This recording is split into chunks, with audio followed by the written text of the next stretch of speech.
Hello everyone, welcome back to my channel. চলে আসলাম তোমাদের কাছে দারুণ একটি সত্য ঘটনা নিয়ে। সবাইকে বলবো একটা করে লাইক করে দাও, যারা এখনো পর্যন্ত ভালোবেসে চ্যানেলটাকে সাবস্ক্রাইব করনি ওরে পাশে থেকো। আচ্ছা, আজকের ঘটনার শুরুতে আমি তোমাদের সবাইকে বলবো, আমরা অনেকেই অনেক রকম শখ করি। আমরা নিজেরাই আমাদের মনের যে ভাবনা সেগুলো অন্যকে নিজের মনের মতো করে বোঝাতে চাই, যেন সে আমার মতনই চলবে। বাস্তবে কি সেটা হয়? কখনোই না, কখনোই না। আজকে যে ঘটনাটা তোমাদেরকে শোনাবো, ঘটনাটা একদম বাস্তব একটি ঘটনা। একটি জমিদার বাড়ির পরিবারের একটি ছোট্ট সূত্র ধরে ঘটনাটা শুরু হয়। আজকে যে ঘটনাটা বলবো, আজকে সেই জায়গাটার নাম আমি এখানে হাইড রাখবো, কারণ আজকে ঘটনাটা একদম বাস্তব, একদম বাস্তব, আর এতটাই ভয়ঙ্কর। আমাকে যিনি ঘটনা আজকে শেয়ার করেন, ওনার বয়স হচ্ছে ৭৮ বছর। ৭৮ বছর মানে 78 ইয়ার্স, বর্তমানে বয়স ৭৮ বছর।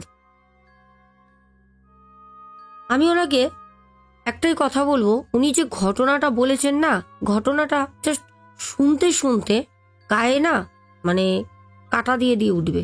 বলি ঘটনাটা শোনো।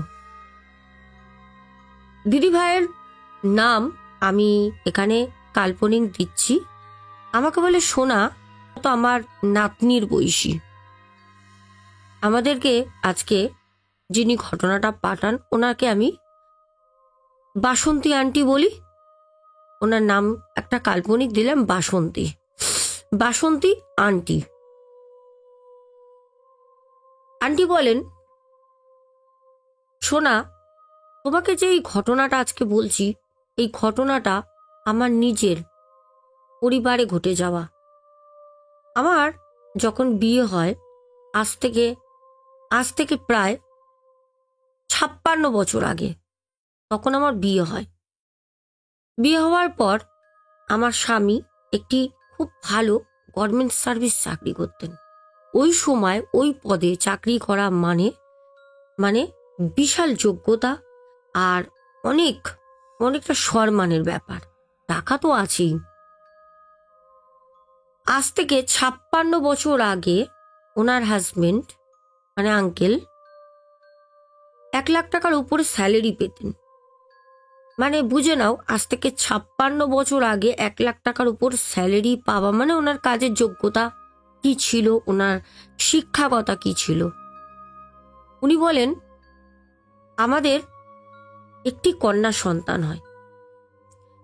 কন্যা সন্তান হওয়ার পর আমাদের যেহেতু অর্থনৈতিক দিকটা খুবই স্ট্রং ছিল, তার কারণে আমি আর তোমার আঙ্কেল আমরা একটা নিজেদের মধ্যে ডিসাইড করলাম যে আমাদের কন্যার বিয়ে আমরা যেখানে দেব সেখানে আমরা বলেই নেব যে জামাই কিন্তু ঘর জামাই থাকতে হবে। মানে দেখো, ঘর জামাই বললে কথাটা খারাপ লাগে, কিন্তু সেই ছেলেটি যদি আমার বাড়ির মেয়েকে বিয়ে করে, সে আমার ছেলে হয়েও তো থাকতে পারে। আমি ছোট্টবেলায় যখন আমার মেয়ে হয় ৩ বছর বয়স, তখন আমি আমার হাজবেন্ড আর সাথে আমাদের পরিবার, ২ পরিবার, আমার মানে হাজবেন্ডের পরিবার, আমরা সবাই খুব উচ্চ শিক্ষিত। আর বুঝতেই পারছো, সেখানে আমরা এই কথাটাই আমাদের ২ পরিবারের মধ্যে হয় যে আমার মেয়ে যখন বড় হবে, বিয়ের যোগ্য হবে, তখন আমার মেয়ে যাকেই বিয়ে করুক না কেন, দেখাশোনা করে বিয়ে করাটাই আমরা সেটাই ভাবি। কারণ তখন এই লাভ ম্যারেজের চলটা তো ছিল না, দেখাশোনা করে বিয়েটা হতো। তো যেই ছেলের সাথে বিয়ে হবে এটা আমরা বলে তারপরে বিয়ে দেবো। এই ছিল মেয়ের যখন ৩ বছর বয়স তখন কথা।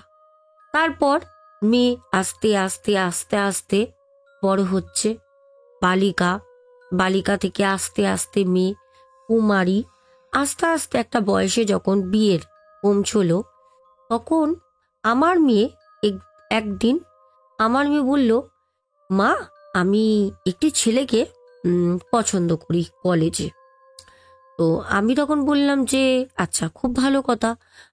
ছেলেটির পরিবার কেমন? ছেলেটির বাবা কি করেন?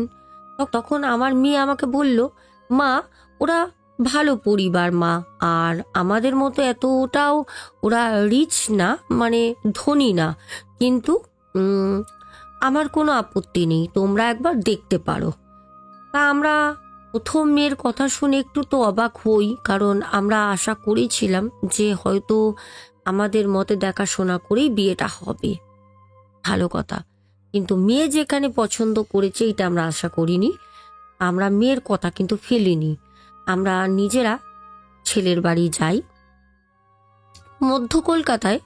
এইবার সব থেকে বড় কথা হলো, আমরা কিন্তু ছেলের বাড়িতে গেলাম মধ্য কলকাতায়, খুব ভালো একটি জায়গায় ছেলের বাড়ি।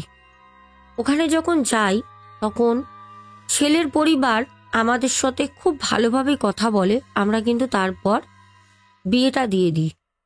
বিয়ে দেওয়ার আগে যখন ছেলের বাড়িতে যাই, আমরা কিন্তু কথা বলেছিলাম যে বিয়ের পর আপনার ছেলে কিন্তু আমারই বাড়িতে থাকবে। তারা কিন্তু মেনে নেয়। তারা বললো, হ্যাঁ, যদি আজকে আপনার ছেলে নেই, যদি আপনার ছেলে মানে আপনার ছেলে নেই, যদি আমাদের ছেলে যদি আপনার বাড়িতে ছেলের মতো থাকে, আপনার মেয়েও যদি আমার বাড়িতে থাকে, না কিরকম চুক্তিবদ্ধ হলো।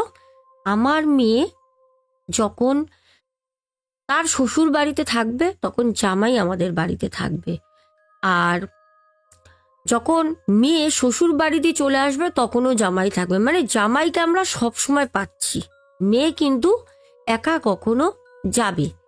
তো আমরা না ভাবলাম হয়তো জিনিসটা পরে অন্যরকম হয়ে যাবে, কারণ মেয়ে তো জানে যে থাকতে হবে মা বাবার সাথেই। এত সম্পত্তি, এত টাকা, সবই তো মেয়ের। তো মেয়েকে বিয়ে দিলাম, কিন্তু আমরা যেটা ভেবেছিলাম সেই জিনিসটা কিন্তু হলো না। বিয়ের ঠিক মাসখানেক না কাটতে কাটতে আমার মেয়ে একদিন বলল যে, মা, আমি এই বাড়িতে মানে থাকাটা ঠিক খুব একটা ভালো ফিল করছি না। বিয়ের পর শ্বশুর বাড়ি থাকাটাই শ্রেয়। কেন, আমার মেয়ে কলেজে তখন লেকচারার ছিল। তো মেয়ে বললো, মা, আমার কোথাও গিয়ে একটা সম্মানের জায়গায় ঘাত পড়ছে, আমি শ্বশুর বাড়িতেই থাকতে পছন্দ করব। কিছু বলার ছিল না, আমরা পুরোটাই মানে উপরে মনে হলো মাথার উপরে ছাদটা নেই, কারণ আমরা মেয়েকে সেরকম ভাবেই তৈরি করেছিলাম। কিন্তু জানি না, ও হয়তো বিয়ের পর ওর জগৎটাই দেখলো, মেয়ে কিন্তু বেরিয়ে গেল। 2 বছরের মাথায় আমার হাজবেন্ড মারা গেল। মেয়ের শোকে মেয়ে জামাই খুব কম আসতো। আসলে ওই যে আমাদের মেয়েকে ঘিরেই আমাদের স্বপ্নটা ছিল যে এত সম্পত্তি, এত টাকা, এত জমি, এত বড় আমাদের জায়গা বাড়ি, সব তো আমার মেয়ের, সব আমার মেয়ে জামাই থাকবে হেসে খেলে। জামাই সেরকম ভাবে কিছু না বললেও মেয়ে থাকতে চাইতো না। তারপর যখন আমার হাজবেন্ড মারা গেল, আমার মেয়ে আসে। আমার মেয়ে তখন প্রেগনেন্ট। আমার মেয়ে আসতে তখন যেটা হয় কান্নাকাটি। আমি একটু অভিমান করেছিলাম যে তুমি তো, যখন আমি তোমার বাবা এত করে বুঝিয়েছি বলেছি তুমি শুনোনি, আজকে তুমি এসে হাউ মাউ করে এত আর্তনাদ করে তুমি কান্না করছো, বাবা চলে গেল, কি হবে? বাবা তো শেষ ইচ্ছেটাই ছিল। আর সব থেকে বড় কথা, মেয়ে সন্তান, কন্যা সন্তানকে তো বাবা সব থেকে বেশি ভালোবাসে। আর ছেলে যদি হয়, পুত্র সন্তান মায়ের চোখের মণি হয়। সেখানে বাবা তোমাকে এত ভালোবাসতো, সব সময় তোমাকে এত ডাকতো, সব সময় তোমার নাম মুখে, সকাল বিকেল রাত্রি, মানে যত সারাদিনে ঠাকুর দেবতার না নাম করতো তত তোমার নাম করতো। তুমি বাবা থাকতে তুমি বাবাকে বুঝলে না, আজকে তুমি হাউমাউ করে কাঁদছো, আবেগ, বাবার সামনে আজকে আবেগ দেখাচ্ছ, কোথায় বাবা?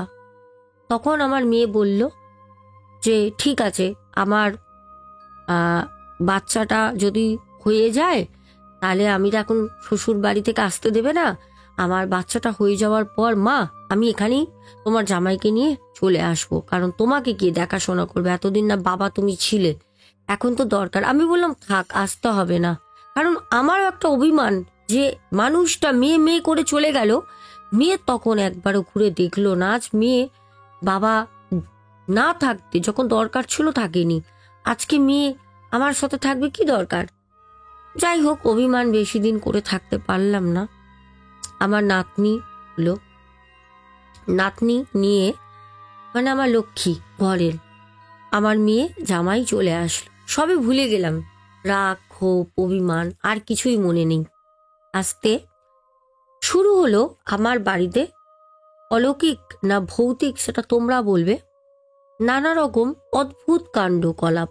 হ্যাঁ, যেরকম আমাদের আন্টি বলেন, সোনামা তুমি আমার নাতনির বয়সী, তোমাকে আমি বলছি কিছু কথা।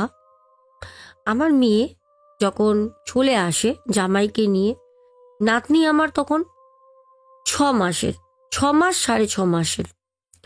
আসার পর আমাদের তো অনেক বড় ঘরগুলো, মানে অনেকটা জায়গা নিয়ে করা, তো ওর বাবা যেই রুমটায় থাকতো দোতলার একটি কোণের ঘরে, ওই ঘরে সুন্দর করে গোছানো আলমারি, ড্রেসিং আয়না, শোকেস প্রতি কটা রুমেই রয়েছে। কিন্তু ওই যে রুমের মধ্যে যেখানে আমার হাজবেন্ড থাকতো, ওই রুমে একটা অনেক পুরনো, ধরে নাও প্রায় 300 বছরের পুরনো একটা আয়না ছিল। 300 বছরের পুরনো আয়না, বুঝতে পারছো? ওইটা আমাদের বংশ পরম্পরা থেকে ওই আয়নায় সামনে যে কত আমাদের পূর্বপুরুষেরা মুখ দেখেছে সেটা আমি ধারণা করেও বলতে পারবো না। ওই আয়নায় কতজন তার রূপ দর্পণ দেখেছে। তো ওইটা আমরা সুন্দরী দর্পণ নামে জানতাম। যখন আমার বিয়ে হয়ে আমি আসি, তখন আমাকে আমার শ্বশুর শাশুড়ি মা বলেছিল, যাও বৌমা ওপরের ঘরে সুন্দরী দর্পণে তোমার সুন্দর মুখটা দেখিয়ে এসো, আরো সুন্দর হয়ে যাবে তুমি। মানে আমাদের পরিবারের মধ্যে একটা মাননা ছিল যে ওই যে দর্পণ, ওইটাকে আয়না বলতো না, দর্পণ বলতো। ওই দর্পণে যদি কেউ তার নিজের রূপকে দেখে, সেই রূপটাকে নাকি আরো সুন্দর করে ফুটে তোলে সেই দর্পণ, এরম নাকি একটা ম্যাজিক আছে। এইটা আমাদের পূর্বপুরুষ থেকে হয়ে আসছে, যেটা আমরা জানতাম। তো আমি তখন আমার মেয়ে আর আমার নাতনিকে বললাম যে বাবার ঘরে যে দর্পণটা রয়েছে, মা যা তোর মেয়েকে নিয়ে সেই দর্পণটা থেকে একটু ঘুরে আয়। তা আমার মেয়ে বলল যে না মা, এখানে এসছি 6 মাস হয়েছে, মেয়ের মুখে ভাতটা মানে জন্মদিন হোক, 1 বছরের জন্মদিন হোক, তারপরে ওকে ওই ঘরে নিয়ে যাব। ভালো কথা। ওই ঘরটা সবসময় বন্ধ থাকতো, ওই ঘরটা সবসময় বন্ধ অবস্থায় পড়ে থাকতো। একদিন হঠাৎ রাতের বেলা আনুমানিক 2:30-3টে বাজে, উপরে আমাদের যে রুমটা যেখানে আমার হাজবেন্ড থাকতো, ওই রুমের আয়নাটা মনে হলো যেন একটা কাঁচ ভেঙে পড়ার শব্দ হলো ছনমন করে। আমি নিচে ঘুমাচ্ছি, আর বয়সের সাথে একটা বাধ্যকতা, আমার কোমর পায়ে অত জোর নেই, আমি ছুটে যেতে পারবো। কাঁচ ভেঙে পড়ার শব্দে আমি উঠে মাথাটা খারাপ হয়ে গেল যে উপর থেকেই তো একটা কাঁচ ভাঙার শব্দ আমার কানে এলো। মা, তাহলে কি দর্পণটা ভেঙে গেল? এটা তো আমাদের বংশ পরম্পরা, বংশগত একটা দর্পণ, যেটা আমাদের পূর্বপুরুষরা দেখে এসছে। তাহলে কি আমাদের কোনো খারাপ সংকেত, আগামী দিন কি আমাদের খারাপ হতে চলেছে ভেবে খুব অস্থির হলাম। সাথে সাথে চিৎকার করে মেয়ের নাম দিয়ে আমি ডাকতে শুরু করলাম। এখানে মেয়ের একটা কাল্পনিক নাম দিচ্ছি, কল্যাণী। কল্যাণী, কল্যাণী, মা কল্যাণী, মা কল্যাণী, আমার আওয়াজ শুনতে পাচ্ছিস? মা কল্যাণী। আমি অনেকবার সাড়া দিতে, না, মেয়ের কোনো সাড়া শব্দ নেই। ভাবলাম আমার নাতনিকে নিয়ে সারাদিন ও খুব আবেগ আর খুব চঞ্চল থাকে, হয়তো রাতে ঘুমিয়ে পড়েছে। আমি উঠলাম, উঠে কোনো রকমের সিঁড়ি ধরে, মানে আমার সিঁড়ি দিয়ে যদি উঠতে হয় একটা স্টেপ ফেললে আর একটা স্টেপ ফেলার জন্য পাটাকে টেনে সিঁড়ির উপরে দিতে হয়, আবার একটা পায়ে দাঁড়িয়ে আর একটা পাকে তুলে হাতে মানে আবার দিতে হয়, এরকম করে আমাকে নিজের শরীরকে চালনা করতে হয়। কোনো রকমে উঠে দেখলাম আরে দরজা তো বন্ধ। আয়নাটা যদি ভাঙার শব্দ হলো তাহলে কি করে ভাঙলো? দরজাটাকে খুললাম, খুলে ঘুটঘুট করছে অন্ধকার। আমি ভাবলাম যে লাইটের সুইচটা জ্বালাতে হবে, কিন্তু ওই যে একটা ভয় ভয় উঠেছি যে দর্পণটা ভেঙে গেল, ওই একটা ভয়, যেটা 300 বছরের পুরনো জিনিস, ও তো আর পাওয়া যাবে না। এত সুন্দর তার কারুকার্য করা, মানে মনটা খুব চঞ্চল। লাইটটা জ্বালিয়ে কতক্ষণে দেখবো। লাইটে হাত যখনই সুইচের মধ্যে হাতটা দিলাম, দিয়ে লাইটটা জ্বালাতে চালাতেই তাকিয়ে তো ছিলাম সেই দর্পণের দিকে, সাথে সাথে দেখলাম যে কি দেখছি আমি, হ্যাঁ, দর্পণের ভেতরে কে যেন একটা সাদা মতো ধুতি পরা, পায়জামা পরা, দর্পণের মধ্যে যেন লাফিয়ে কেউ প্রবেশ করলো। আমি সাথে সাথে ওখানেই ঠান্ডা হয়ে গেলাম। এ আমি কি দেখছি? এটা কি করে সম্ভব হয়? আরে আমি তো ঠিকই দেখছি, ঘুমের ঘোর হতে তো পারে না, কারণ আমি যেইভাবে সিঁড়ি দিয়ে উঠেছি ঘুমের ঘোর থাকার কথাই না। এটা আমি কি দেখলাম? এটা কে? আরে পুরো আমার স্বামীর মতো ধুতি পায়জামা পরা, চুলগুলো ওরম কোকড়ানো, সাদা সাদা কালো কালো চুল। আমার স্বামী আয়নার মধ্যে, কোথাও আয়না তো ভাঙিনি। আরে মানে দর্পণের মধ্যে ঢুকে গেল, কই দর্পণ তো ভাঙিনি, তাহলে দর্পণের শব্দ পেলাম। প্রচন্ড ভয়। কোনো রকমের লাইটটা ওরকমই অন অবস্থায়, আমি দরজা খোলা অবস্থায় আস্তে আস্তে আর পিছনে তাকাইনি, চলে আসলাম সোজা নিজের রুমে। এসে আমি দরজাটা বন্ধ করে শুয়ে রয়েছি। সারা শরীর দিয়ে ঘাম বেরোচ্ছে, বুকের যেন হৃৎপিণ্ড ডবল গতিতে ছুটছে। মনে হচ্ছে এই মনে হয় কোন সময় হট করে আমার হাতটা বন্ধ হয়ে যাবে। এতটা ভয়, এতটা বুকে আবেগ, চোখ মুখ যেন চারপাশে ঘুরছে, একদম গালগুলো গরম, মনে হচ্ছে আগুন বেরোচ্ছে শরীর দিয়ে।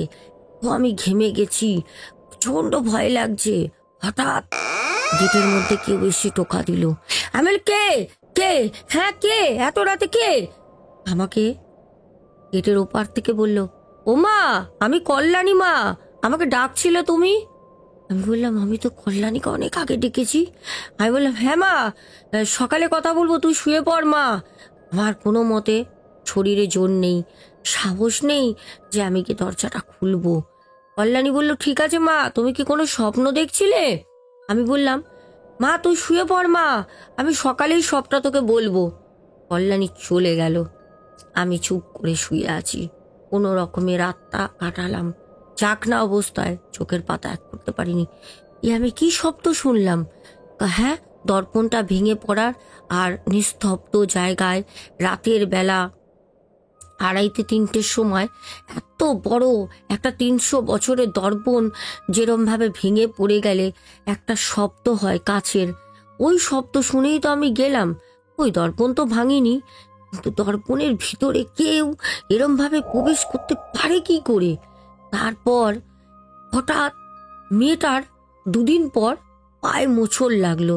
কাঁদতে কাঁদতে মেয়েটা বলল, মা বুঝতে পারছি না, আমি ভালো মতো সিঁড়ি দিয়ে নামছিলাম মা, আমি বুঝতে পারলাম না আমাকে কে যেন ধাক্কা দিল মা। আমি 2-3টে সিঁড়ি নামতে বাকি ছিল, নালে হয়তো মা আজকে বড় বিপদ হয়ে যেত, হয়তো মাথা টাথা ফেটে যেত মা।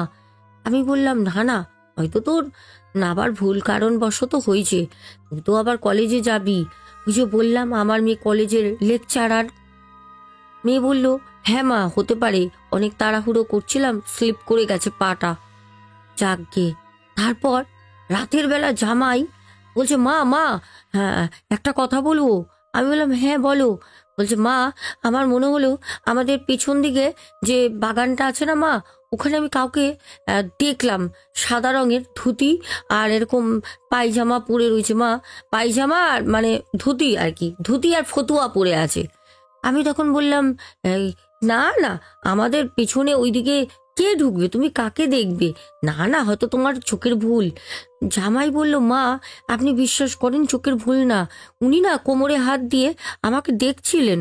আমি মানে ওনার দিকে যখন লক্ষ্য করি, আমি ওখানে একটু কাজ করছিলাম পেছন দিকে, আমি যখন লক্ষ্য করলাম তখন দেখলাম উনি না আমাকে দেখে পেছন ঘুরে হেঁটে ওই পেছনে বাগানের দিকে চলে গেল।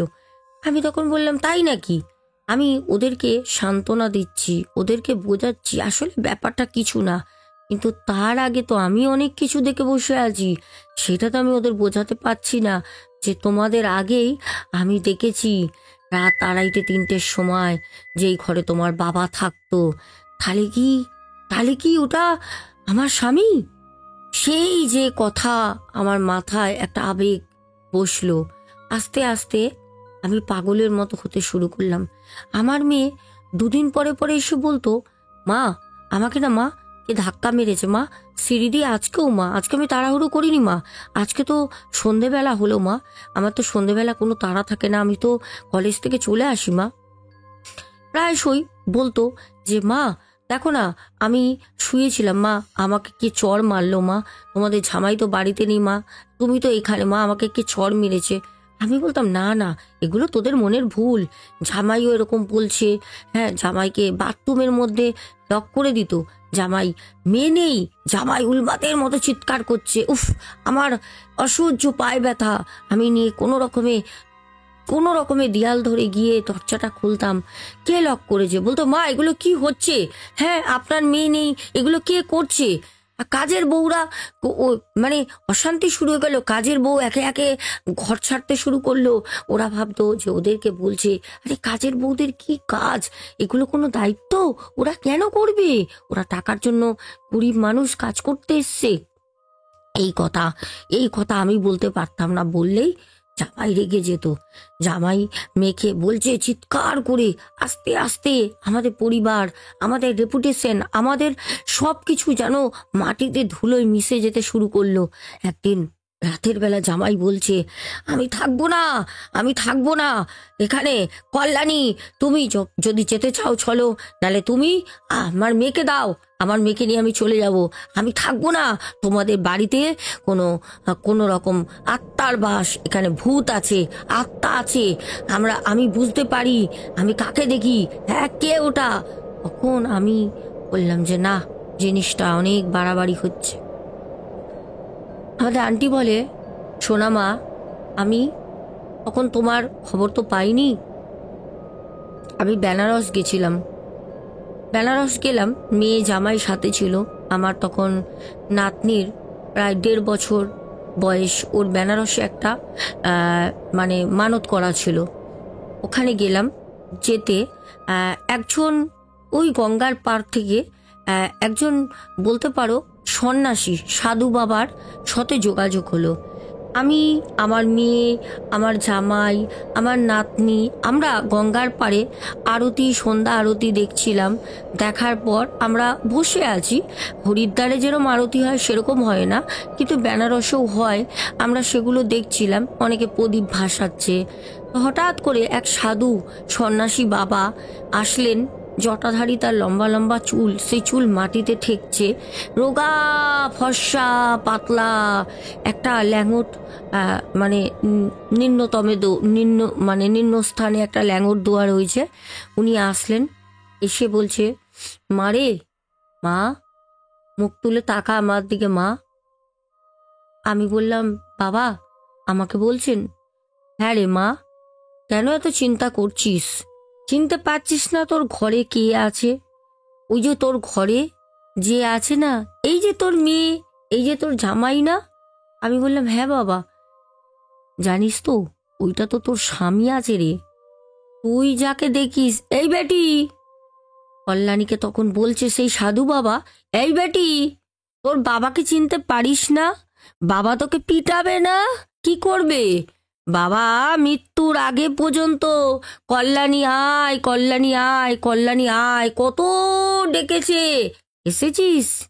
আজকে বাবা চলে গেছে, মা সম্পত্তিটা যাতে অন্য কাউকে না দেয় রাগে নিতে এসেছিস না? তখন আমার মেয়ে একদম চুপ, আমার কাছে সব জলের মতো স্পষ্ট। মেয়ের দিকে তাকালাম, জামাইয়ের দিকে তাকালাম, দুজনেরই চোখ তুলে তাকানোর মতো ক্ষমতা নেই। পুরো চোখটা ধুলোর দিকে নিচে মাটিতে তাকিয়ে রয়েছে, মুখটা শুকিয়ে গেছে। আমি আমার নাতনির মুখের দিকে তাকিয়ে বাবাকে বললাম, বাবা হাত জোড় করছি বাবা, ওরা হতে পারে বোকা, বাচ্চা তো সন্তান আমার, আমার ছেলে মেয়ে, এই যে আমার ছোট্ট ফুটফুটে রানীর মতো একটা নাতনি, বাবা ওরা যদি কোনো অপরাধ করে তুমি ওদেরকে ক্ষমা করে দাও বাবা। আমি তো জানি না, তুমি বলছো, আজকে ওদের মুখের দিকে তাকিয়ে আমি বুঝতে পারছি তুমি ঠিকই বলছো বাবা। আমার মেয়ে তখন আস্তে আস্তে কাঁদছে। তখন আমি ব্যাপারটা বুঝলাম যে আমার মেয়ে এতদিন আসেনি, কেন এলো, কেনই বা স্বামী স্ত্রীর মধ্যে ঝগড়া হতো, এখনো পর্যন্ত বাড়িতে ভয়, চড় খাচ্ছে, ধাক্কা খাচ্ছে, পড়ে যাচ্ছে, হাত মুচকাচ্ছে, পা মুচকাচ্ছে, তারপরেও রয়েছে। তখন সেই সাধু বাবা বলল, শোন মা, তোর বাড়িতে যে আছে না সেটা তোর স্বামী আছে, তোর স্বামীর আত্মা তোর বাড়ি থেকে যায়নি। আমি তখন বললাম, বাবা আমি তো কাজ করতে কোনো কমতি রাখিনি, সব করেছি বাবা। পুরো পাড়ার লোক বলছে থাক, তুই আমাকে বলিস না, আমি সব জানি। একটাই উপায় করলে তোর স্বামীর আত্মার মুক্তি হবে। কি করলে? তখন ওই সাধু বাবা বললেন, তোর স্বামী যেই ঘরে থাকতো না, দোতলার ঘরে তোর স্বামী থাকতো, একটা দর্পণ আছে না তোদের, অনেক পুরনো, আমরা বাক হারিয়ে ফেলেছি, কথা ভাষা হারিয়ে ফেলেছি, শুধু মাথা নাড়ছি। বলল যা, গিয়ে ওই দর্পণটাকে নিয়ে গিয়ে আগুনে পুড়িয়ে দিবি, বাড়ির পেছনে তোর জায়গা আছে, পুড়িয়ে দিয়ে ভালো করে ঝাঁট দিয়ে দিয়ে দিয়ে ওই পুকুরে ফেলে দিবি, যেন ওই কাঠের পোড়া যেন না থাকে কোনো মতে ওই মাটিতে মিশে। যদি করতে পারিস তাহলে পারেই কিন্তু স্বামীর আত্মামুক্তি পাবে, তোর সংসার আবার আগের মতো হয়ে যাবে, তোর মেয়ে জামাইকে নিয়ে তুই সুখে শান্তিতে নাতনিকে নিয়ে থাকতে পারবি, যা। আমাদের আন্টি বলে, সোনামা বিশ্বাস করবে না, আমরা কথাটা না মানতেই চাইনি। 300 বছরের একটা পুরনো আয়না, মানে দর্পণ যেটা আমরা বলতাম, সেটা পুড়িয়ে দিলে হয়ে যাবে।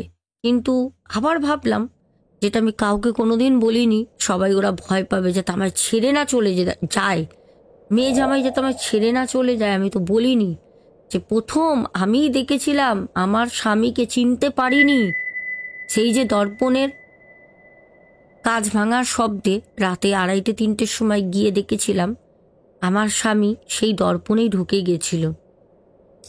এটা আমরা কিন্তু অনেক মুভিতেও দেখেছি, তোমরা জানবে যে আয়না একটা নেগেটিভ নেগেটিভ এনার্জির কিন্তু একটা পৃথিবী হয়, আয়নার ভিতরেও কিন্তু একটা রাস্তা থাকে, আমরা অনেক মুভিতে এরকম দেখেছি, তোমরা হয়তো সেটা অবশ্যই জেনে থাকবে, কমেন্ট করো। তো আমাদের আন্টি বলে, আমি কিন্তু ওখান থেকে আসার পর, ওটা না বানানো তো সম্ভব ছিল না, 8 জন লোক আমার ভাড়া করতে হয়, 8 জন ওই আয়নাটাকে দোতলা থেকে পেছনে আমার বাগানে নিয়ে যাওয়া পর্যন্ত 8 জনকে টাকা দিয়ে নিয়ে গিয়ে ওদের হাত দিয়ে ওটাকে পুড়িয়ে দিই, কাঁচ ফাঁচ ভেঙে চুরমার হয়ে যায়, সব একবারে কাঠ পুড়িয়ে পুরো ওদেরকে বলি, তোমরা 8 জনে ঝাড় দিয়ে পরিষ্কার করে যা আছে সব ওই পুকুরে ফেলো, পুকুরের ধারে আমার বাড়ির পেছনের বাগানে আমারই, সেটাই করলাম। তারপর থেকে আমার বাড়িতে মানে সেই যে শোক, শ্মশান শ্মশান একটা ফাঁকা, একটা ভয়, আতঙ্ক, ঝগড়া, সব জিনিস দূর হয়ে যায়। সেই বাড়ি আমার আজও আছে। আমার এখন বয়স হচ্ছে বর্তমানে 78 বছর। এখন আমি মেয়ে নিয়ে, জামাই নিয়ে, আর আমার নাতনি এখন প্রায় অনেক বড়, তোমার মতো হয়ে গেছে, তাদের নিয়ে আমি সংসার করছি। যাই হোক, প্রিয় দর্শক বন্ধুরা, আজকের ঘটনাটা কেমন লাগলো? দারুণ না? এই ঘটনাটা আমি পেয়েছিলাম তারাপীঠ যাওয়ার আগে, 2 দিন আগে, আর সময় করে বলা হয়নি, কারণ এইসব ঘটনা বলতে গেলে না একটু সময় নিতে হয়, অনেকটা মিস্টেরিয়াস না ঘটনাটার মধ্যে। যাই হোক, কেমন লাগলো বলো। আর আমি তো খুব চিৎকার করে কথা বলতে পারছি না, কারণ আমার গলা, মাথা, নাক সব বন্ধ। আমি কালকে আবার একবার ব্লাড টেস্ট করাবো, কালকে আবার ডক্টরের কাছে যাব। আসলে আমি শ্মশানে গিয়ে কাজ করতে আমার ঠান্ডা লেগে গেছে, শ্মশানে গিয়ে হবেই, কারণ কিছু করার নেই। তোমরা অনেকেই বলো না, দিদিভাই তুমি একটা তুমি মা ছাড়া তো অন্য কিছু না, তুমি এত কাজ এই শরীর নিয়ে করো কি করে? আমি জানি না আমি করি কি করে, আমি নিজেও ভাবি আমি করি কি করে, আমি পারি কি করে, কিন্তু ওই যে কেউ কষ্টে থাকলে আমার আবার ভালো লাগে না। আমি ভাবি আমার কষ্ট হোক, আমি যদি কষ্ট করে যদি তোমার মুখে আমি হাসি ফোটাতে পারি, ওটাই আমার কাছে শান্তি। দেখো আমি ভালো আছি, একটু ঠান্ডা লেগেছে। চলো তাড়াতাড়ি নামগুলো বলি। ঘটনাটা মনে হয় আজকে বেশ কিন্তু বড় হলো। তোমরা বড় ঘটনা চাও, আমি জানি না যদিও কত বড় হলো। চলো, অনেকেই বলছো যে তোমরা জানো নেগেটিভ কমেন্ট আসছে, আসুক, অসুবিধা নেই। দেখো মানুষ সবাই তো হাতের 5টা আঙুল যেন সমান না, মানুষ তো সবাই সব রকম না। দেখো যারা অনেকে আছে ভূত পেত বিশ্বাস করেও ওগুলো বলে, আবার এইদিকে বিশ্বাসও করে, দেখতে চায়, আবার অনেকে বিশ্বাসও করে না। আমি একটাই কথা বলবো, আমার বানিয়ে মিথ্যা কথা বলার কোনো প্রশ্নই নেই। আমি মাকে নিয়ে কাজ করি, আমি বানিয়ে মিথ্যা কথা কোনো দিন বলতে পারবো না। আমি যদি বানিয়ে মিথ্যা কথা বলতাম না, তাহলে একটা কথা ছোট্ট করে বলে রাখি, তাহলে আমি জীবনে অনেক ওপরে যেতে পারতাম। যদি মিথ্যা কথা বলতাম, তাহলে মিথ্যা কথা বলে বলে না লোকের কাছ দিয়ে প্রচুর টাকা নিতে পারতাম। লোকে আমাকে এতটাই বিশ্বাস করে দিত, কিন্তু না, আমি পারবো না। আর মিথ্যা কথা আমাকে কেউ বলুক সেটাও পছন্দ করি না, আর আমি কাউকে বলবো সেটা আমি কোনো দিনও হতে দেবো না।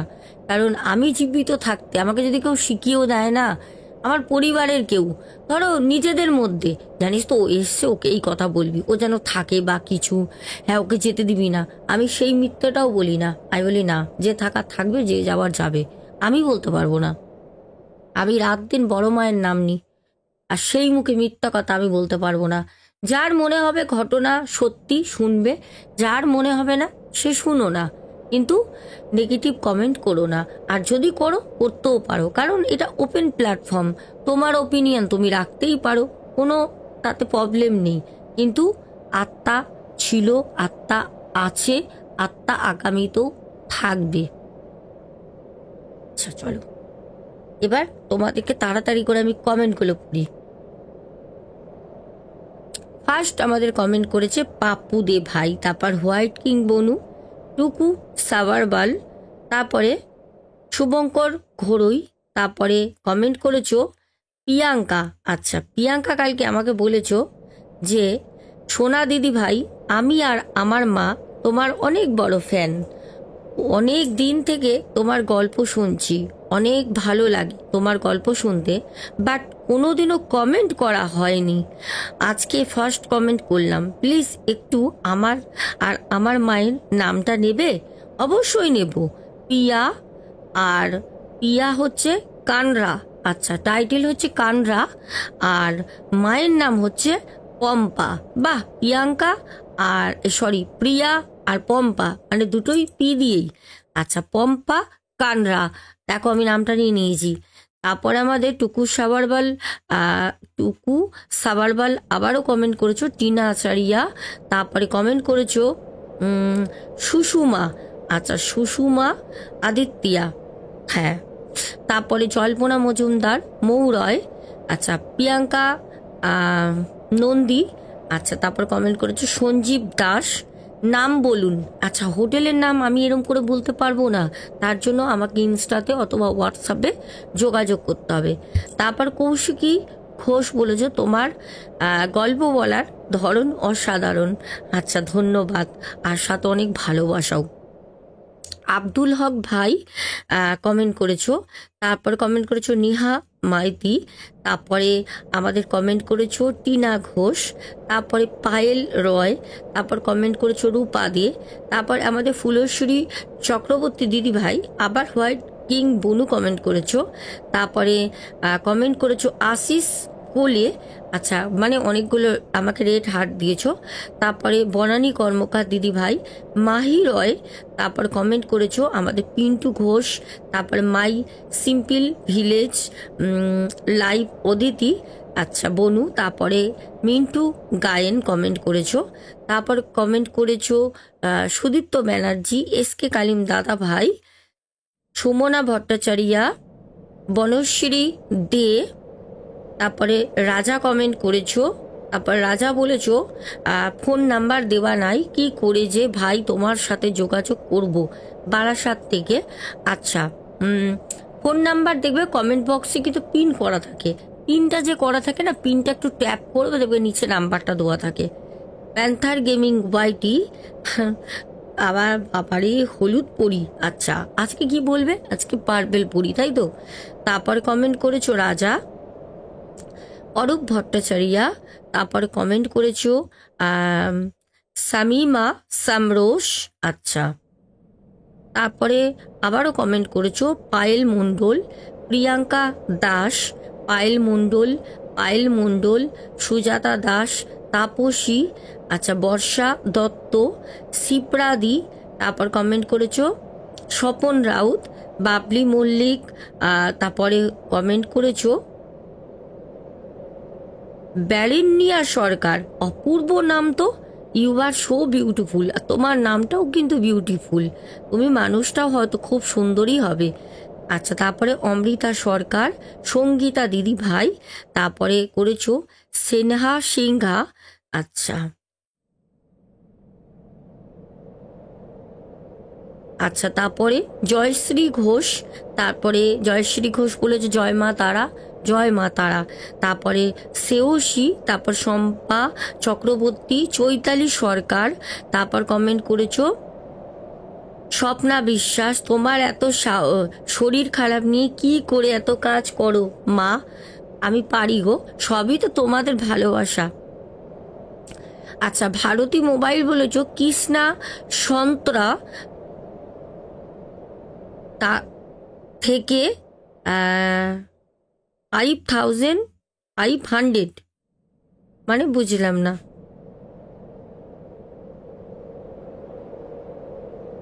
কৃষ্ণা সন্তর টাকা 5500, কি বলতে চেয়েছো বুঝতে পারলাম না।